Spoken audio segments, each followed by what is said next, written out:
What's going on, guys? My name's Max. I'm a bloke of average fitness trying to get to above average fitness, and unfortunately this weekend there is a bit of a storm outside and the wind is not looking particularly safe to ride in, so I've made the executive decision today to stay indoors. What was going to be a nice zone 2 ride I've subbed out for a ZWIFT race.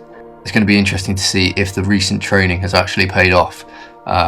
So yeah, without further ado, let's get into the race.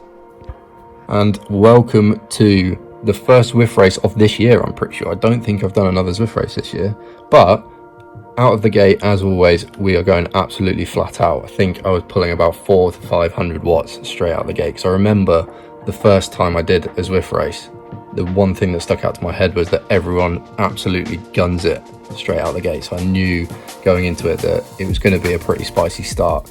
Now, the difference between sort of the last time I did a proper ZWIFT race and now is that I've actually been doing quite a few like interval sessions, and I've actually been taking the cycling a little bit more seriously as of late, which means that I've been doing things like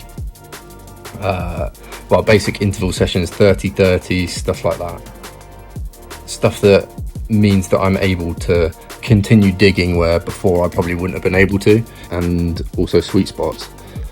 Which means that going into this, I kind of knew a rough sort of wattage that I'd be able to hold for a prolonged period of time. So I knew that if I could stay at around 220 watts, then I knew that I'd be able to handle that.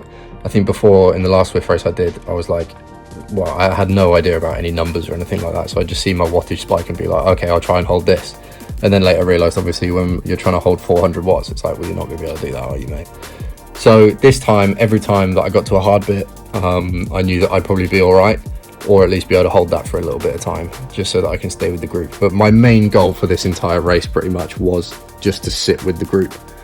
I think in the last one I made a big error in trying to go off the front too many times and too early, and not really paying much attention to anyone else. Like, I'd always have this thing of like, I'd need to be at the front of the group. Even if we were miles off the finish, I'd have to stay at the front of whatever group I was in. This obviously meant that I wasn't drafting anyone, which, you know, it's not really what you want to do. I've been watching quite a lot of ZWIFT content, and a lot of guys that I see on YouTube have been saying about utilizing the group and sort of sitting in the group when you're like midway through the race. If there's a group of like 6 people behind you, just sit in it. Don't worry about being off the front, because it's just going to be way easier to just draft behind people.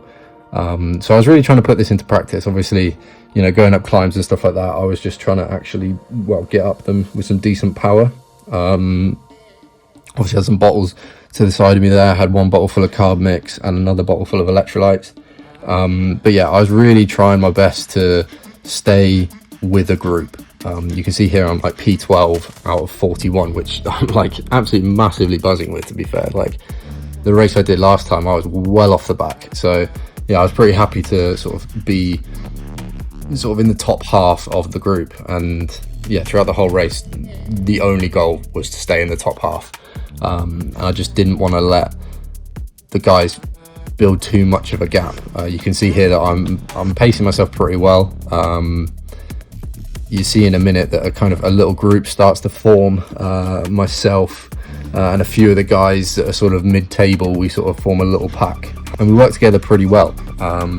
This week's training has been quite a lot. Like, I've done 2 gym sessions and 3 rides, plus obviously working full time. So for me, that's actually quite a lot. And I did the interval sessions on the bike, then went and did a monstrous leg session, which was a bit stupid. And now I'm as of recording this video, I'm about 2 days into some horrendous leg dom. So I really didn't think I was going to be able to position myself particularly well coming into this race, but luckily my legs are hanging on all right. It's not going too badly. So the leg strength, I think, is slowly creeping up, but yeah, there's still a lot more work to do, I think.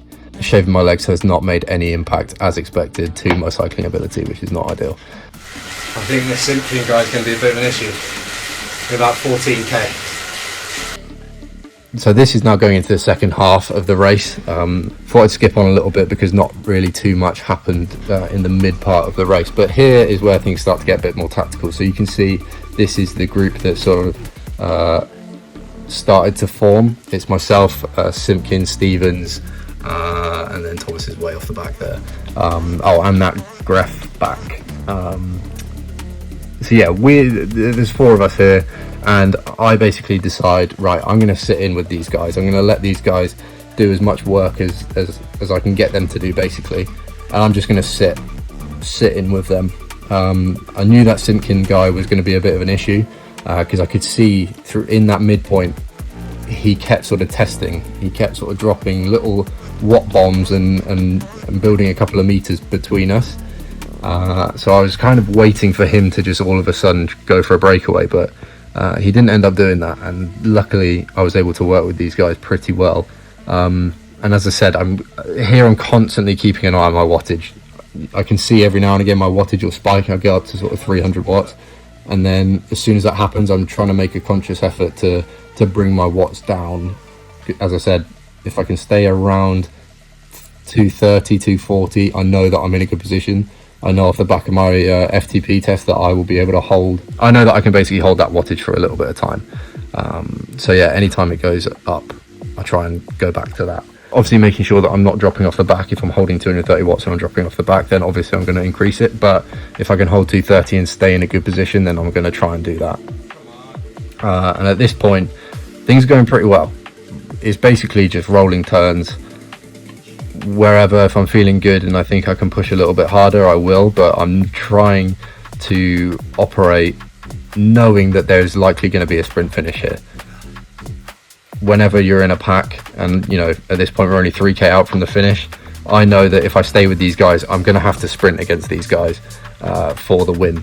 Out of our little bunch here, obviously I'm 14th. There are lads 35 seconds up the road from me, so I know for a fact that I'm not going for any kind of win here. But you know, there is a top 10 on the cards. But yeah, unfortunately we don't end up making that, but we'll get into that in a little bit. So here you can see we're now 700 meters out, and I'm thinking, right, I'm about to launch my sprint. I know for a fact that I'm going to need to launch it between sort of 200 to 300 meters out. Let me know in the comments when you think is probably the best time to launch a sprint. Again, I'm very new to Zwift racing. I don't really know what I'm doing.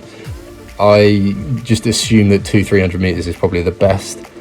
So right now I'm like basically staring at the right side of the screen, looking at what kind of watt per kilo everyone's doing, because I know that as soon as one of those spikes, that means someone's going for the sprint. I can see Simpkins has obviously got that featherweight power up on. I know he's looking like he's going to go for it.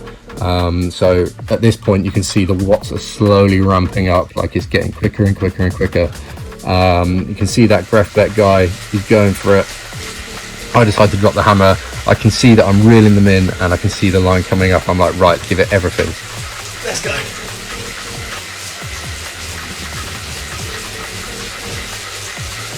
Here you can see 640 watts, absolutely full sending it to the line. I can see myself pulling a little bit of a gap, just got to hold on to that, and luckily managed to come across the line.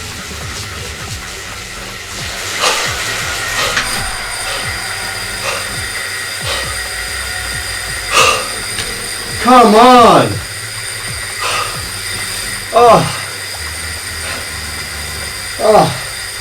Oh, it's huge. I knew Simpkin was going to be a problem. Sprint for the line. Took him. Unreal. Oh, damn. P11, you know.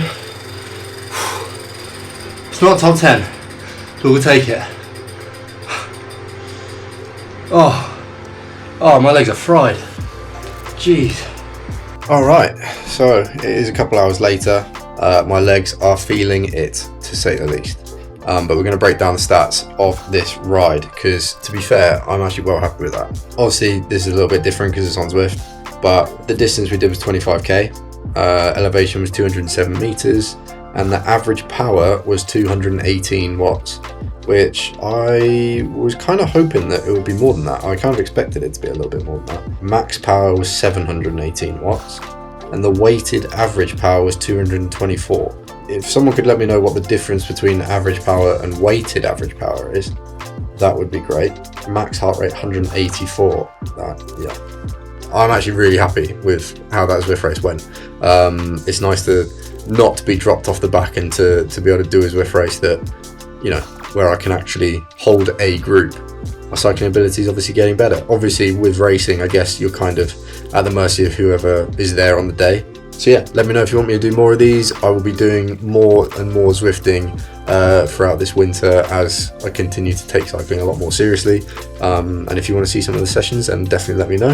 Obviously this format of video, doing Zwift races and sort of capturing the screen and stuff like that, still very new to it. So let me know ways that I can improve, or ways in which you like to watch Zwift races. All the feedback would be fantastic. But I will leave the video here. Thank you very much for watching as always. I really appreciate it. If you enjoyed the video, make sure to hit the like button, hit the subscribe button, and also leave a comment. And I will see you next week.